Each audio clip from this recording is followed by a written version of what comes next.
I'm Jamie Andick with GearWire.com, and I'm here with Jonathn Pearl from Mac Audio Trainers. And Jonathn is going to tell us a little bit about, Mac Audio Trainers. Okay, Mac Audio Trainers is an Apple authorized training center.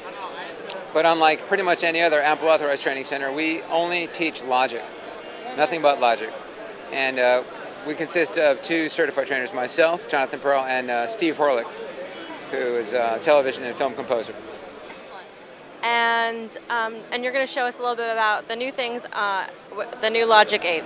I can show you the new Logic 8. So for those of you out there in internet land who are familiar somewhat with Logic 7, you'd be relieved to know that Apple hasn't really taken away anything that you know, need, or love in Logic 8. However, they have drastically reworked the interface, and they've done something incredibly revolutionary, which is to lower the price of their software significantly.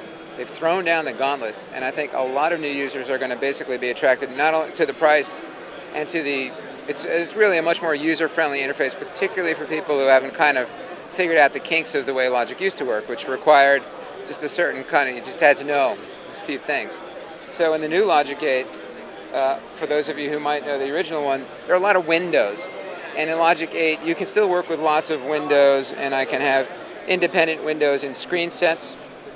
Up there, you still see that the different window types are available. But one of the features is this new integrated single window format, and all of the main types of screens or windows are immediately available. So I have what's called this paned window interface, where I can open up or close any of the MIDI editors right within the arrange window. Piano roll, sample editor if I need to, the notation editor. I also have immediate access to audio bin, Apple loops, a library, and various event editors and so forth. They've also integrated their library of sounds and effects and instruments, as well as increasing the number of available instruments and effects. They made it a little bit easier to get around. So, for instance, the new library, if I'm interested in channel strip settings, I can select a channel strip setting, and all the relevant channel strip settings are immediately available. And if I select a particular plugin type, for instance, the ES2 synth, over here I see only the presets for the ES2 synth and nothing else. So finding presets has gotten a lot faster. Another nice kind of set of features is the way the mixer and the track and channel creation has been changed to be more user-friendly. One of the really nice things in the mixer that just seems so obvious, like duh, why didn't we do this before kind of thing, is what they call the single view in the mixer, where when you select a channel of any kind, the mixer will then update to show you the entire signal flow just of that single channel. So if you have any buses or auxes, you'll see the channel, any of the buses or auxes that contain that signal, and the output and master channel strip only for the selected channel. And anybody who's done any mixing can tell you that that's kind of cool, because you're always like wondering, now where is that aux channel that has the reverb returning for that guitar sound, and didn't I copy and send over there and delay the copy, and where is that? And now a single click, I can see only those channel strips that carry that signal. Very nice little feature. And it's just indicative of the kind of changes they made to make it more user-friendly.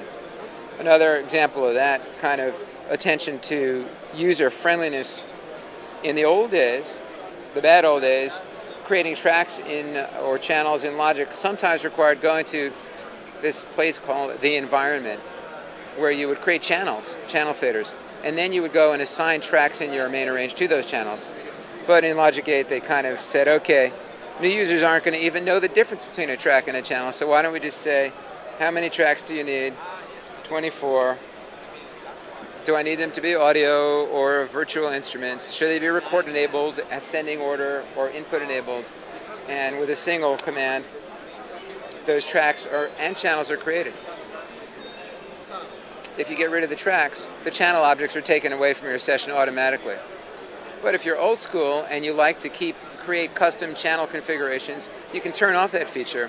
It's called automatic management of channel strip objects. So you can be old school, you can be new school. You can have it manage all that stuff for you and forego the environment completely, but it's all still there if you need it. So. All right. What's your favorite feature? My favorite feature?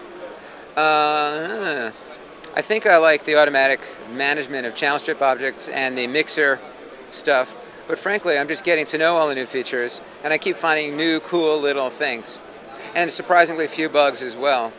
They have a great new plugin called the Delay Designer, which is a completely customizable multi-tap delay that I think I'll be having a lot of fun with, because I'm a geek.